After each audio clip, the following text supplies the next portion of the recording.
Bakit nga ba nakatagilid ang tore na ito? Tara't aalamin natin. Hindi nyo alam, isi-share ko sa inyo. Ang pagtagilid ay sanhi ng mababaw na pundasyon na lalim lamang ay 3 metro.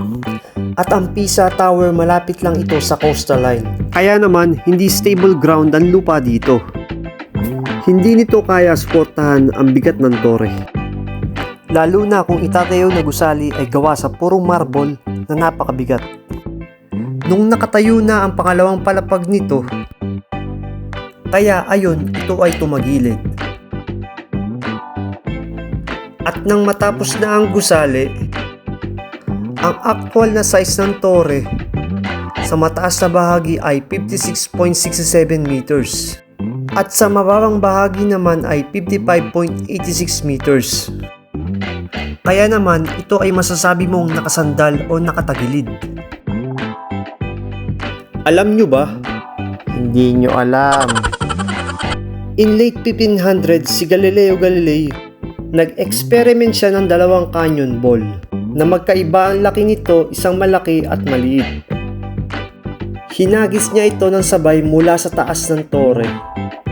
Ang resulta, they landed on the ground at the same time. Oh, may nalaman ka. Kaya kung bibisitahin nyo ang lugar na ito, sigurado mapapamangha kayo kung papaano ito naitayo. Kasama nga pala sa 7 wonders ang Pisa Tower. Dahil isa itong miraculous lean while still holding still. Now you know. Ha? Di ko na gets. Katedrale di Pisa. Katabi lang ito ng Pisa Tower. Ito nga pala ang pinakamalaking Roman Catholic Cathedral dito. Pag ikaw ay pumasok sa loob talaga naman, ma-amaze ka sa pagkakadesign nito. Makikita mo sa mga design talagang halos perpekto ang pagkakaguhit dito. Mula sa iba't ibang religious at kultura ang makikita mo. Itong architectural style ay tinatawag na Pisan Romanesque. Hirap din pala mag voice over. Hinihingal ako. Daing upuan eh. Wala namang nakaupo. Joke lang. Ikaw ba'y po?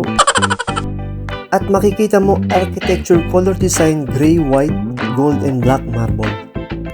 Now you know na naman. Ang bansang Italia ay may tinatayang 74.5% ng mga Italyano at dayuhan ay mga Katoliko. Kaya ang bawat bayan dito sa Italia ay may mga simbahan. Parang Pinas Lamba. Kay gandang pagmasdan, sigurado babalik kami dito. Di ka naman galit. At dito na nagtatapos. Bye!